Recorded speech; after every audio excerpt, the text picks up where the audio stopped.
Olá, sejam bem-vindos mais uma vez ao nosso podcast Pode Avançar. Aqui a gente promove crescimento em várias áreas, áreas técnicas, da sua saúde financeira, sua vida pessoal. E hoje nós temos um tema muito importante. Vamos falar um pouquinho sobre finanças, planejamento. E temos dois convidados aqui muitíssimos especiais. Temos aqui o Maico, ele é formado em contabilidade, tem MBA em gestão financeira e está há mais de 12 anos atuando na área. Seja bem-vindo, Maico. Estamos muito felizes em ter você aqui conosco. Obrigado, Gabriel, pela oportunidade de estar compartilhando um pouco aí da parte financeira e com nossos amigos que estão nos assistindo. Maravilha. Eu também estou aqui com o amigo Paulo. Seja bem-vindo, amigo. Ele também é formado em contabilidade, tem pós-graduação em finanças e controladoria e está há mais de 15 anos atuando na área. Que bênção, hein? Maravilha. Seja bem-vindo, amigo. À disposição, pastor. Obrigado pelo convite. Tá certo. E olha, o tema financeiro sempre é um tema um pouco delicado, né? Geralmente, quem está nos assistindo agora já vivenciou problemas na sua saúde financeira, lidou com dívidas ou estão totalmente endividados. E eu sei que as informações aqui serão valiosíssimas. E recentemente eu vi uma publicação que dizia que no Brasil nós tínhamos em torno de 70 milhões de brasileiros endividados. Isso é grave, né? É quase metade da população. Na verdade, dos que trabalham, é mais da metade da população que trabalha. E eu queria perguntar para vocês quais são os princípios aí para não ficar endividados. O que a gente deve fazer para não cair em dívidas? Esse tema das dívidas é algo muito importante assim na vida de qualquer pessoa, né? Ela seja um solteiro, seja casado ou um casal com filhos, né? É um tema muito importante porque quando você contrai uma dívida que talvez ela saia fora do teu controle, isso acaba te sugando muita energia. Sim. No teu trabalho, na tua família. Então a gente pode notar que muitos relacionamentos acabaram se desfazendo, casamentos, por conta de dívidas, né? Ou a pessoa não consegue se concentrar no trabalho, até mesmo afetar a própria saúde física da pessoa, né? Então isso é o ponto da dívida, ela é muito complicado porque ela acaba te afetando em todas as outras áreas da tua vida, né? E acaba te prejudicando a ponto de pessoas que até pode cometer suicídio ou ficar doente por conta de ter uma dívida, né? Que isso acaba talvez ficando com alguma doença na mente por uma sobrecarga de pressão e de desgaste, né? Que a dívida acaba gerando, né, para a pessoa. Eu costumo dizer que se a dívida não tira o teu sono, tá tirando o sono de alguém. Quem você está devendo, geralmente. Não, isso é tão verdade, essa questão da saúde mental e emocional nesse contexto de dívida, porque quando nós paramos para avaliar aí o custo que é estar endividado, principalmente no Brasil, com taxas astronômicas de juros que são cobrados aí, então isso se torna uma bola de neve e sair disso normalmente não é muito simples, né? Na verdade, o simples é você prevenir estar nessa situação, nesse contexto, que é basicamente elementar você gastar menos, né, do que você recebe, ou melhor, gastar menos do que você recebe, isso mesmo. E você falou uma coisa interessante, Paulo, sobre o custo da dívida, né? Porque alguém pode pensar assim, não, eu tô com a dívida aí, vou esperar 5 anos, caduca e tá tudo certo. E não é bem assim. Não é bem assim porque você tem um negocinho chamado escório, você tem um registrozinho no Banco Central, e isso pode afetar muito você. E outra coisa, você vai perder oportunidades também. Porque em algum momento que você poderia fazer uma aquisição importante, você precisaria de algum recurso via banco, você vai ter crédito muito caro por causa do teu histórico. Então você poderia pagar uma taxa de juros de 1,5%, 2%, vai acabar pagando 7, 8 ou até mais. Então assim, o custo disso, às vezes por coisa pequena, é muito alto. É muito alto. Que a gente vem numa cultura aqui no nosso país que não é muito divulgada. Hoje com a internet com certeza melhorou muito, mas lá na escola a gente acaba não recebendo essas informações referente à nossa vida financeira, né? Que é um ponto muito importante.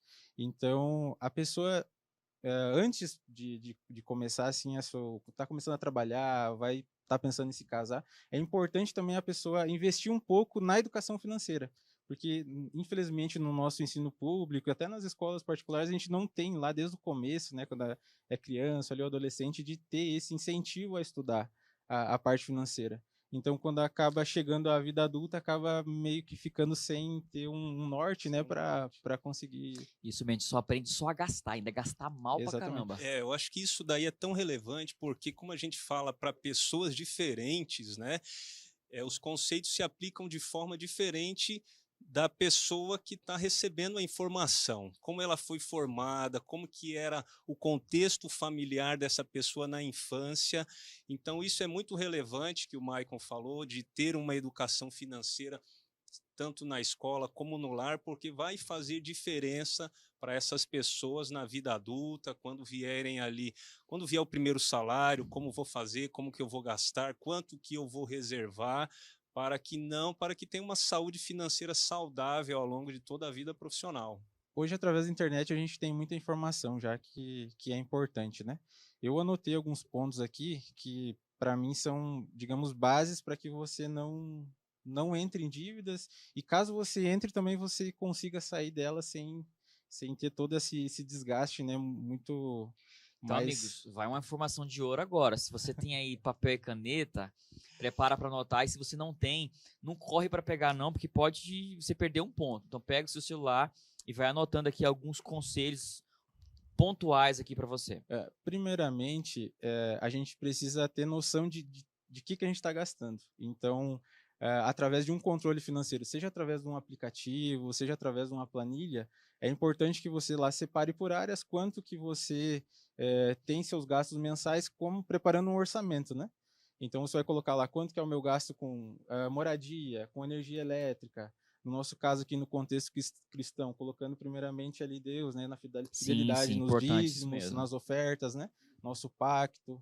Então, esse seria, primeiramente, no nosso contexto aqui, separar o nosso dízimo, a nossa oferta, né? E depois disso você começa com as suas despesas essenciais, né? Que são aquelas de moradia, de comida, de transporte que você precisa para locomover para o trabalho. É importante você elencar cada uma dessas despesas e colocar ali o valor que você está disponível ali a gastar. Nesse orçamento também vai constar todas as suas receitas, né? Então, pegando todas as suas despesas e receitas, você tem que ter um saldo positivo nisso, né? Que é onde você vai ou guardar esse dinheiro ou fazer um outro investimento, né? Que vai te ajudar a ter uma boa saúde financeira, né? Então, o primeiro ponto é basicamente você colocar isso tudo numa planilha, seja no aplicativo, mas importante, muito importante você ter esse controle e depois que você prepara o orçamento, o próximo passo é mês a mês você estar anotando essas despesas. Exato. Eu não tenho familiaridade com tecnologia. Pode ser no caderninho aqui, não importa o formato, o que importa é que você tenha noção de tudo que você está gastando, porque às vezes tu pensa assim, eu gasto hoje com alimentação 25, vezes 22 dias úteis, isso vai dar uns 500 e poucos reais. Mas quem sabe, talvez se eu preparar minha alimentação em casa, fazer uma marmita, talvez eu vou gastar 10. Então, você, no final das contas, você vai conseguir identificar onde você pode economizar, né? Ou onde você está tendo um gasto que talvez não seja tão essencial aí para você Eu sempre manter. vejo, Michael, assim, muitos extremos para ambos os lados. Uma coisa a pessoa fala assim eu tenho que economizar, e ela começa a guardar dinheiro e ela negligencia coisas essenciais e vive sob uma condição de vida muito complexa. Essa pessoa acaba não tendo nem vida direito por esse desejo, necessidade de guardar. Ao mesmo tempo, tem outros que não se importam quanto gasta. E aí é uma torneira aberta. E principalmente quem trabalha com vendas. Todo o dinheiro que você recebe, seja do livro que você vendeu, no caso aqui da comportagem, ou do negócio que você tem, não quer dizer que você lucrou. Uma coisa que o dinheiro entrou, mas você tem o custo da operação, tem o transporte, tem o custo do material, tem custos operacionais para que você consiga continuar trabalhando. E a pessoa acaba gastando, daqui a pouco está toda enrolada. Eu não vejo muito segredo nisso, né? A regra é simples, mais uma vez. Temos que ter equilíbrio. Não dá para viver nos extremos, nem uma vida muito austera, sem eu poder aproveitar com a minha família, levar para uma viagem, ou mesmo levar para um restaurante em algum momento especial, né? E também nem o outro extremo, que é muito persuadido pela mídia hoje, de gastar, de ter o melhor celular, de estar olhando nas redes sociais aí, se comparando. Os princípios, eu fiquei pensando sobre esse tema antes de vir, Gabriel. A lição que estamos estudando nesse trimestre de 2023, né? Os princípios são elementares, estão na Bíblia, são simples de aplicar. Basta nós termos a disciplina adequada, buscarmos em Deus, para que nós consigamos seguir esses princípios, termos equilíbrio, termos os controles. Lógico, as ferramentas aí estão à nossa disposição para que a gente possa organizar a nossa vida, os nossos gastos, né? Mas temos que pedir, sempre buscar em Deus para que tenhamos esse equilíbrio e esse controle com as finanças. Isso mesmo. Nesse ponto que ele comentou dos gastos, né? É muito importante que a gente evite aquelas compras por impulso, que é um dos pontos que eu tinha anotado aqui também. Sim. Às vezes você está passando na frente daquela loja e você, poxa, quero comprar, né? Um tênis ou sei lá, seja o que for, um telefone. Então, evitar essas compras por impulso. Vai para casa, estuda teu orçamento, pensa se realmente aquilo vai ser... Não, isso é tão interessante que a gente é bombardeado por e-mails, 40% de desconto, a marca legal daquele Exatamente. tênis legal que você gosta, e você, puxa, comprei um mês atrás, mas tem 40% de desconto. E aí a gente acaba, né, em algumas vezes, falhando aí, comprando por impulso mesmo, algo que não precisamos. E esse hoje consumo desenfreado que temos hoje das redes sociais, porque basicamente está todo mundo o tempo todo conectado. Exatamente. A gente começa a dialogar agora, por exemplo, sobre férias. Já você vai abrir seu celular e vai estar lá no Instagram aparecendo para você, ó, viagens para Cancún, viagens para Fortaleza, vai lá por tal empresa X, tanto em desconto off, e você fala assim, ó, realmente, né, eu preciso viajar, tal, mas peraí, você viaja quantas vezes no ano? Vem aquele pensamento, né? Só se vive uma vez, né? Só se vive uma vez, Vamos entendeu? aproveitar. E você não verifica se realmente esse trecho é o mais barato para você agora.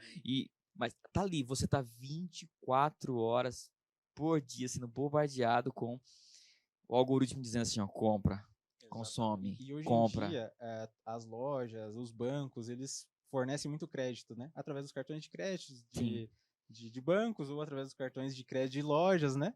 Então é muito comum também a gente ser bombardeado por esse tipo de oferta, né? E vale lembrar que um crédito, ele não é uma renda, né? É, na verdade, uma forma de pagamento que o banco está te disponibilizando, mas você vai ter que pagar com a sua renda, né? Ele não está te disponibilizando uma nova entrada. Uma nova né? entrada, Uma nova entrada, É isso só mesmo. uma forma de pagamento Sim. que você tem que ter uma boa gestão para que você justamente não entre na dívida, né? Em outras palavras, amigos, nem todo mundo pode ter um cartão de crédito.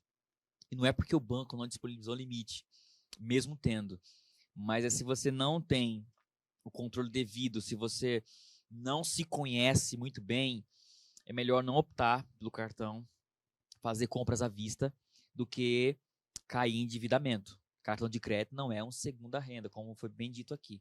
O cartão de crédito é uma ótima ferramenta para você acumular milhas, para viajar, para você ter um prazo, mas seria muito mais interessante que eu tivesse aquele dinheiro e aí eu aplico ele em algum investimento que vai me dar um rendimento, né? Sim. E aí eu parcelo, mas tendo aquele dinheiro já no meu bolso para fazer o pagamento futuramente. Então é importante lidar com o cartão de crédito com sabedoria. Estudar se você tem capacidade de contrair aquela dívida que você vai gerar no cartão, porque o cartão de crédito, você parcelando lá em 5, 10 vezes, ele é uma dívida. Então, nesse número que o senhor passou ali no começo dos endividados, ele entra, quem tem alguma dívida no cartão de crédito, ele está dentro desse grupo.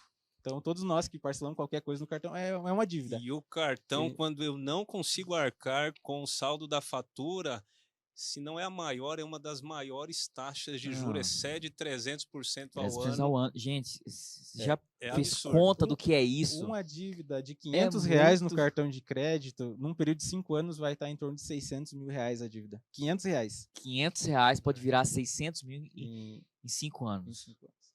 Isso é um... Nossa, acho que tem que ter um tema só pra gente falar sobre juros de cartão e essa condição que a gente vive em nosso país de juros tão altos. Nesse ponto de preparar o orçamento, que era o primeiro item que eu tinha comentado, é muito importante que toda a família esteja envolvida. Hoje, eu sou casado, mas a gente ainda não tem filhos. Então, eu sempre sento com a minha esposa, a gente discute ali, principalmente no início do ano, quando está começando, para planejar o ano. Mas, por exemplo, quem tem filhos, é importante envolver mesmo, independente da idade da criança, envolver no planejamento para entender que tem o gasto ali com a escola, que tudo que você ali tem o dispêndio, esse ponto não caiu do céu, né? É muito legal esse ponto. Eu tenho 2 filhos, um de 11 e um de 4 anos, né? E eles devem dormir pensando, apaga a luz, porque o pai toda hora, gente, por que essa luz acesa? E o pequenininho já vai, economia, precisamos economizar e tudo mais. É importante, lógico, é brincadeira aqui, mas como o Maicon bem falou, né? Isso a gente precisa estar conversando com eles, a sua mesada, primeira parte para Deus, como você vai gastar isso, tente juntar para comprar algo mais relevante, mais bacana do que simplesmente ir gastando sem controle nenhum. Exatamente. Outro dia eu estava vendo um influencer falar da área de finanças, ficou até muito conhecido hoje.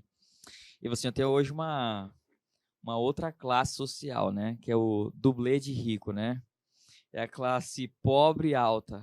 É aquele cara que é pobre, mas ele tem tudo que o rico tem, menos o dinheiro, entendeu? É o dublê de rico, ele tem tudo. Ele tem o celular do rico, ele tem o tênis do rico, ele tem a camisa, só não tem o dinheiro. E isso tá ficando assim muito comum mesmo, entendeu?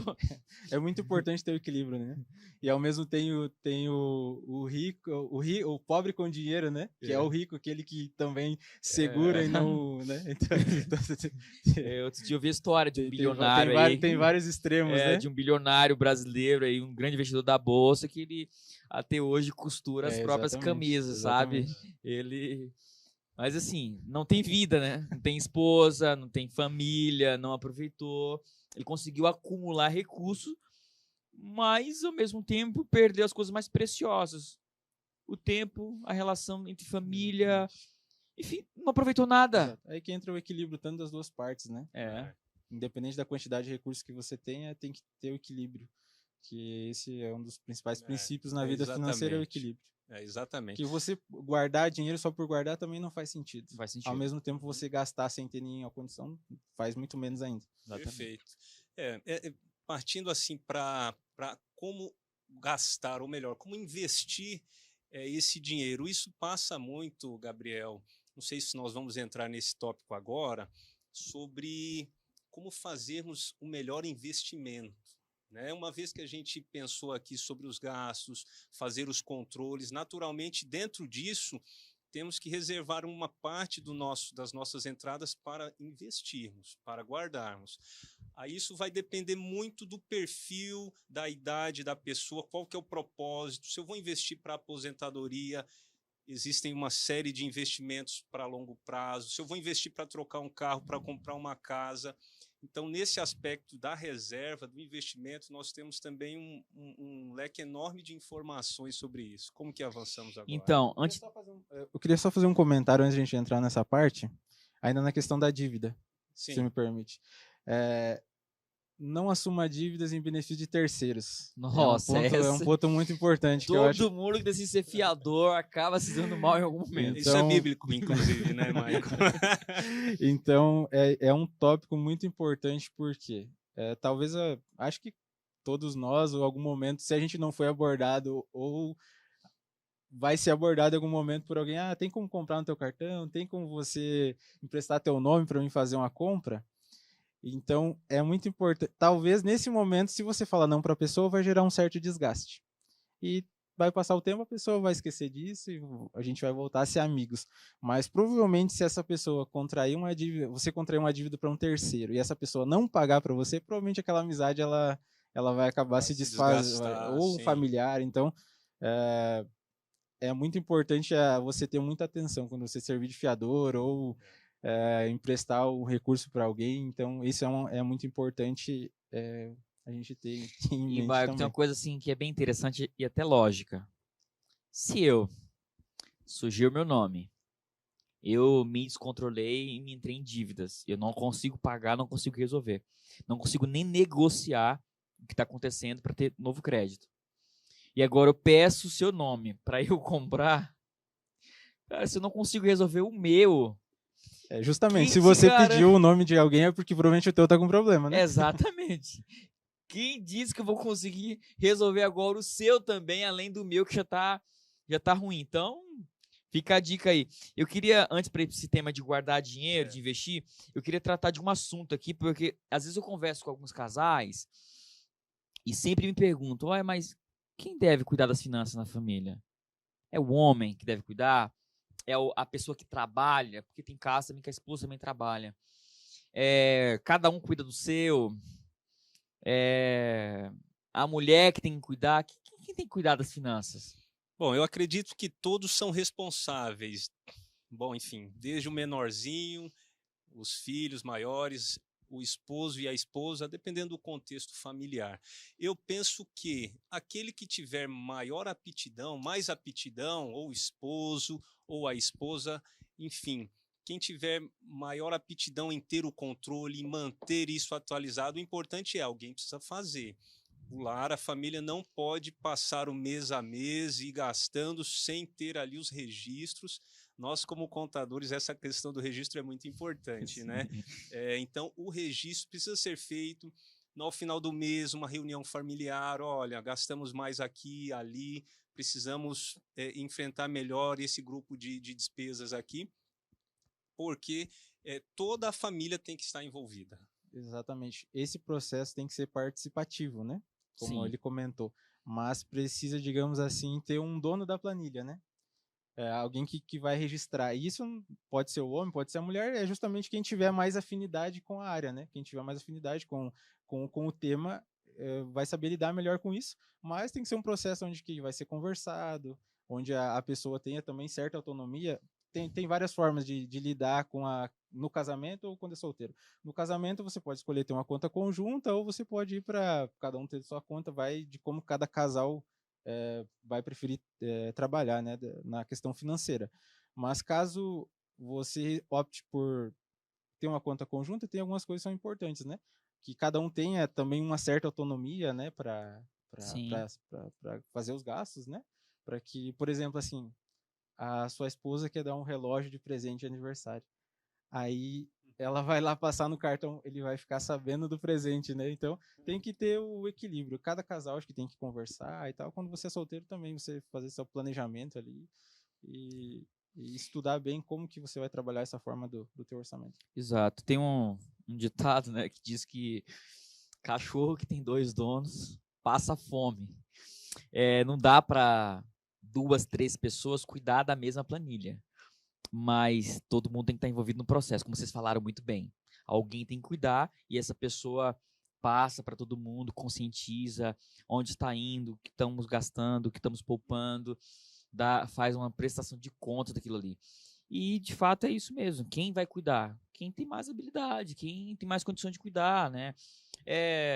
Se você é o provedor, você trabalha, mas a sua esposa teve uma educação financeira melhor, tem mais habilidade, não é demérito nenhum ela cuidar do financeiro para você. Você vai ter uma preocupação a menos. Se ela está cuidando muito bem, tem habilidades, vai fazer seu dinheiro render, vai cuidar bem da família, daquilo que vocês precisam para ter qualidade de vida, isso é excelente. Se os dois têm essa habilidade, define um para cuidar da planilha, mas os dois participam, trocam ideias, um contribui com o outro e a família avança. E assim por diante, né? E tem que deixar de lado todo o orgulho e fazer aquilo que vai trazer crescimento, avanço para vocês. Exatamente. E aí vem um terceiro ponto aqui importante, que foi o que você tinha citado, né? Quais são os lugares que eu devo guardar meu dinheiro? Eu já vi muita gente dizer assim, olha, guardar dinheiro na poupança hoje é prejuízo. O rendimento não é nem perto da inflação. Outro fala assim, não, mas eu prefiro guardar talvez debaixo do colchão mesmo, em casa, tal, numa lata de leite ninho. Enfim, eu passo para um irmão, para um amigo que tem lá um negócio lá, ele usa. Já vi isso de outro dia. Eu falei, cara, onde é que você guarda dinheiro? Não, eu entrego para o meu irmão. Por que, seu irmão? Ele tem uma loja. Eu passo lá para capital de giro para ele assim, tá. E quando você precisa do dinheiro, eu peço para ele me devolve, sim. E se ele quebrar? Ele devolve em estoque, né? Em Esse mercadorias. ponto é um ponto muito importante, que você pesquisando nos livros, os especialistas, né? A gente precisa, primeiramente, antes de poupar com o intuito de fazer um investimento no futuro, é importante fazer o planejamento de uma reserva de emergência. E o que é uma reserva de emergência? É basicamente você separar ali de... Depende qual que é o seu formato, né? Por exemplo, a gente aqui está no formato de CLT. A gente é empregado da empresa, então a gente trabalha, né? E tem o salário caindo lá todo mês, né? É garantido. Então, no caso de quem trabalha nesse formato, indica-se ali de 3 a 6 meses dos teus gastos essenciais, você tenha isso reservado para caso você perca o seu emprego, ou você tem algum problema de saúde e você precisa do recurso, ou o Uma seu carro emergência, quebrou. né? Sim. São as emergências, né? O filho teve algum problema, ou você teve qualquer situação que foge do teu controle, é importante você ter essa reserva de 3 a 6 meses do seu recurso que você normalmente recebe, para que caso alguma intercorrência tenha nesse período, você esteja garantido por mais aquele período. Então você vai ter tempo hábil. Aí o pessoal que está nos assistindo pode pensar assim, poxa, mas eu não consigo nem guardar hoje. Então imagina se quando você tiver um problema e aí você não tiver nada, com certeza a situação vai ficar muito pior do que atualmente, né? Então entra todo aquele processo do orçamento, né? Aquela reserva, você ir programando para que em um período ali de talvez de 1 ou 2 anos você consiga montar essa reserva para que você se garanta, né, de não ter nenhum problema futuramente. Nem sempre é simples a gente reservar um valor para a gente estar aportando ou fazendo investimentos, mas é um dos melhores remédios aí, ou vacina, né, que é o preventivo para a questão da dívida que nós abordamos no início. Se você tem uma reserva, ou melhor, se você não tem, em alguma situação de emergência dessa, você vai acabar se endividando. Aí você vai ter que correr atrás daquela dívida por um longo período para você se restabelecer financeiramente. Então é importante fazer esse esforço, não é simples, pessoalmente falando, né? A gente sabe que precisa ter educação, precisa ter bastante cuidado mês a mês, se policiar ali nas compras,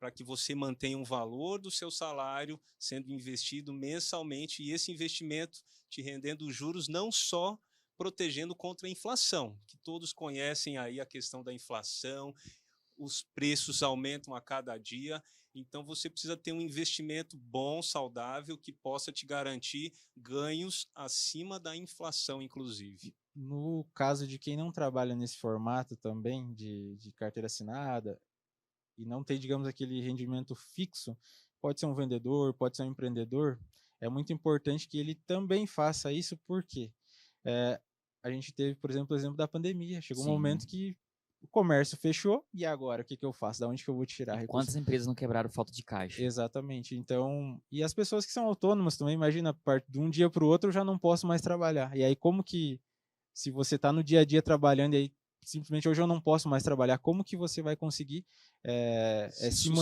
sustentar? Então, no caso do empreendedor, ou do vendedor, ou da pessoa que não tem aquele salário fixo, é importante talvez um pouquinho mais, entre 6 e 1 ano, para que ele consiga ter tempo de se recuperar sem a pessoa ficar afogada demais e entrar numa dívida, talvez que depois vai levar anos e anos para conseguir pagar, né? Em cima disso, eu até fazer uma pergunta para vocês, né? Estamos aqui, então, convencidos que a gente tem que poupar, tem que ter uma reserva. Onde guardar pode variar muito. Eu diria para você que terceirizar isso para outra pessoa nunca deu certo. No caso, você tem que ser responsável pelo seu dinheiro, então guarda ou em sua conta, uma aplicação que for sua, nunca nas mãos de alguém, nunca não, mas é meu, não tem amigo para isso, não tem parente, você tem que ser responsável pelo que é seu. Tem que ter responsabilidade sobre o seu dinheiro. E um outro ponto que é muito importante, e já ia perguntar para vocês isso, o que eu faço primeiro? Eu pago as contas e depois invisto? Ou primeiro eu guardo e depois eu pago as contas? Vai muito de quanto é os juros dessa dívida, né? Então, talvez os juros da tua dívida seja maior do que o juro que você vai ganhar investindo. Então é importante você fazer esse levantamento antes de tomar essa decisão.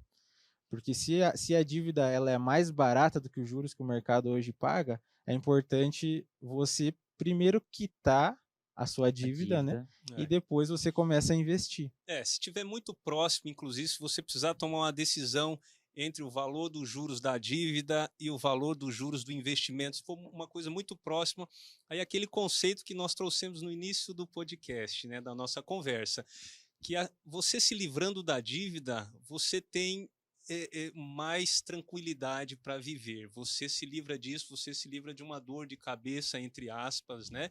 Então, na minha opinião, eu partiria por quitar qualquer dívida primeiro, para depois pensar em investir, e aí vida que segue, fazendo o dinheiro render para você. E uma coisa que é importante a gente separar, a dívida da conta, né? Porque tem dívida e tem a conta. Sim. A conta pode ser algo que você vai comprar, que vai te trazer alguns benefícios, e a dívida pode ser simplesmente uma coisa que você talvez nem precisava e você gerou, e isso vai te trazer esse prejuízo financeiro. Então é importante justamente segregar talvez isso, né?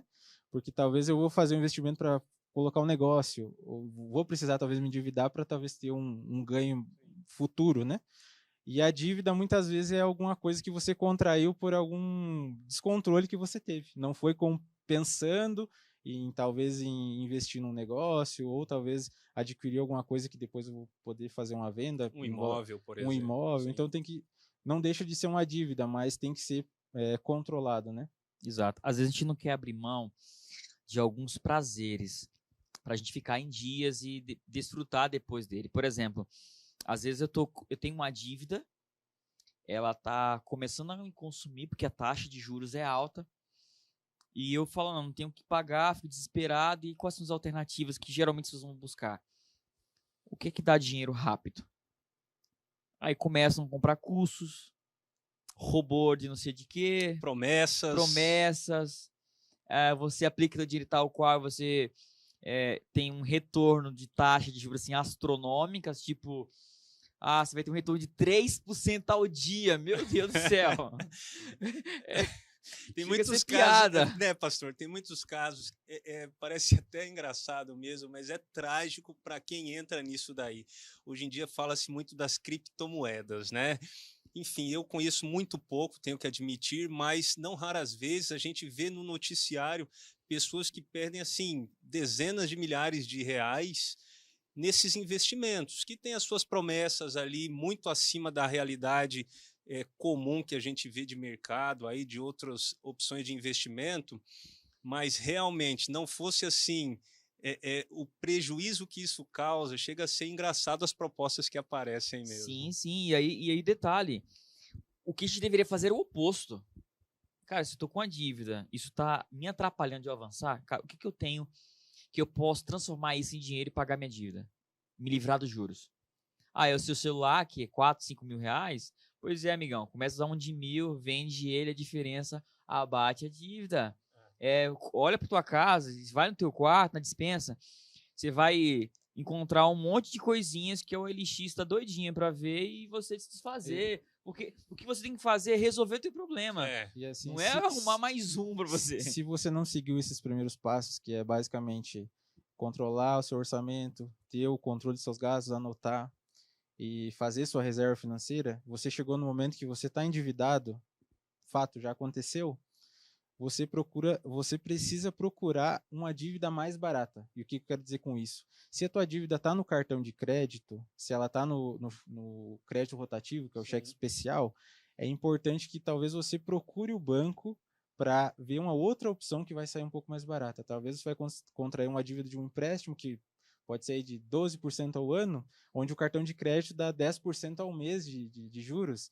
Então, talvez você contraia uma outra dívida que é um pouco mais barata para quitar aquela. Não, e tem que partir daqui da cabeça. A pessoa tem que tomar a decisão de que não quer mais viver nesse ciclo vicioso. Tem que, assim, igual o Gabriel falou, nós temos que pegar as coisas que nós temos, vou tomar a decisão de viver uma vida mais simples, porque senão você vai resolver aquela situação de momento aí 1, 2, 5 anos depois você vai estar na mesma espiral de dívida e tudo mais. Exatamente. Então, você encontrando um custo mais barato para essa dívida, você já vai conseguir ter uma despesa financeira de juros bem menor, né? Bem menor do que talvez essa que você tem hoje. E esse é um conceito que talvez as pessoas não busquem, acaba gerando uma bola de neve, e aí depois para conseguir pegar isso, a rédea da situação é bem complicado. Exato. E se você contrair uma dívida tão grande, mas tão grande mesmo, que já compromete, se for parcelar, vai comprometer 100% do meu salário. Vai lá que você contraiu dívida aí de vários lados. Você precisa escolher primeiro aquela que tem a maior taxa de juros para você começar a resolver, trocar para o juro menor. E uma coisa que é interessante também é buscar uma renegociação. Renegociação. Porque hoje o banco está disposto, talvez, a te ajudar a quitar essa dívida, tirando quase todos os juros, porque para o banco ainda é interessante receber uma parte do que não receber nada.